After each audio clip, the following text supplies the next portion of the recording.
pauwiin niyo na po ang aming ama. Pauwiin niyo na po ang dating presidente. Ganun lang po yan. Tapos maaawa. Okay, sige. House arrest na lang. Pumabor pa ho sa kanila. Di po ba? Ngayon, dahil napag-usapan natin yung 18 marites ho, mga kababayan. O sige, ituloy-tuloy natin doon sa 18 marites ho, mga bossing. Aba, umating na naman sa NBI. Yung 18 marites, mga kababayan. No? Tapos, mga bossing,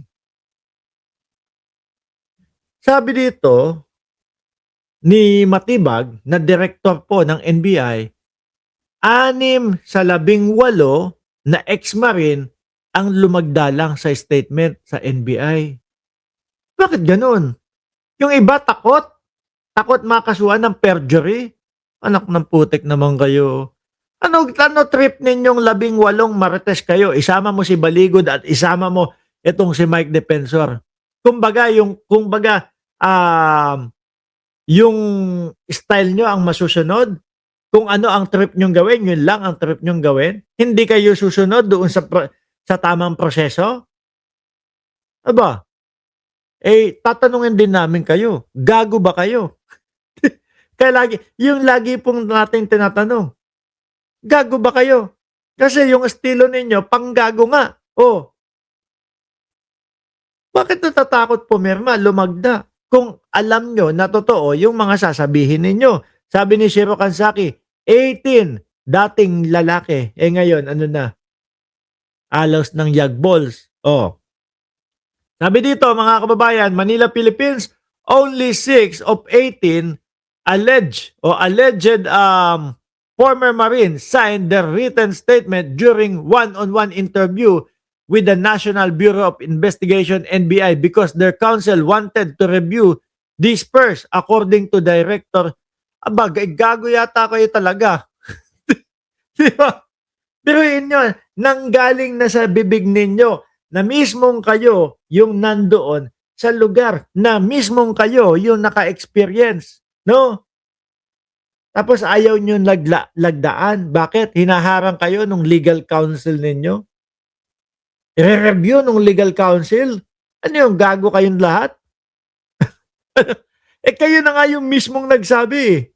Oh, ano para review dyan? Kayo yung mismong nakatunghay, sinasabi ninyo. Kayo yung mismong kasama. Bakit magre-review yun? Ibig sabihin yung magre-review, mas alam niya kung ano yung nangyari. O baka yung magre-review, ang mismong sumulat, gumawa ng mga pinagsasasabi niyo ho dyan. Di ho ba? Oh, sabi dito, because their counsel wanted to review this first, according to Director Melvin Matibag. Di ho ba? Sabi pa dito, in a Viber message to the Inquirer on Wednesday, Matibag said that when the alleged former Marines were about to sign the written statement after a more than 8 hours interview on Tuesday, their counsel, Levito Baligod, suddenly request a copy for his review. Ibig sabihin ba masaalam ni Baligod? O kasama si Baligod doon sa nagdala nung sinasabi ninyo mga dati mali-maleta, naging paper bag, no? Naging paper bag ko, naging expandable folder, tapos sumunod folder na lang, sumunod envelope na maliit na lang po yan, mga kababayan. Sumunod, ang pao na lang ho yan, mga bossing. Diba? Attorney Baligod wants to review the statement, but they are all recorded, and the DOJ has Department of Circular number 48 that we should not release copies of the statement until the investigation is over. The entire proceeding were recorded, at balita ko nga ho, no? Parang gusto pang punitin. Yung mga pinirmahan. Di ba? Hindi lang ako 100% doon. Sabi ni Neil Deluta, naniniwala ka dun sa statement nila ng 18 ex-marites na tumanggap si Sandro Marcos ng maleta na may pera? Wala naman silang maipakitang ebidensyang mahusay. Di ba? Lahat po lahat po, wento-wentuhan na lang po mga kababayan. Kita niyo ho, kada mahuhuli sila, kada may mabubuko sa kanila, biglang bumabalikwas ho, eh. Dapat ang apelyido ni Baligod hindi Baligod, eh, dapat Balikwas, eh. Biglang bumabalikwas. Kay De Lima nagtaka ang mamamayang Pilipino, bakit po bibigyan ng, maleta si De Lima? Bakit po bibigyan ng pera si De Lima? Wala naman pong katungkulan, kapangyarihan na puwedeng maitulong si De Lima para sa kanila. Biglang biglang, um, tawag dun, kambyo.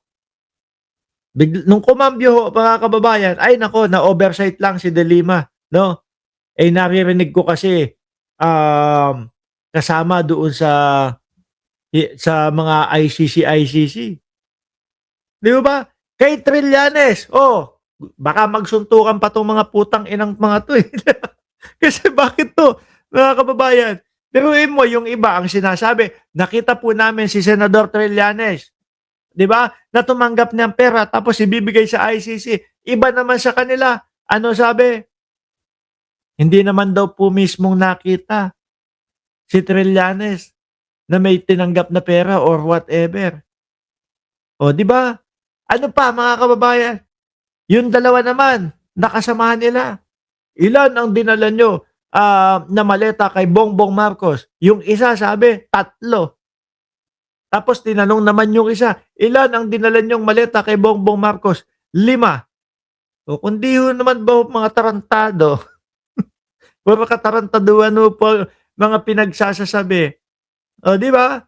Ngayon kung ikaw ang NBI ho mga bossing, at gano'n yung mga nakikita natin mga kababayan, doon sa kanilang mga press conference at doon sa kanilang mga, pa-interview.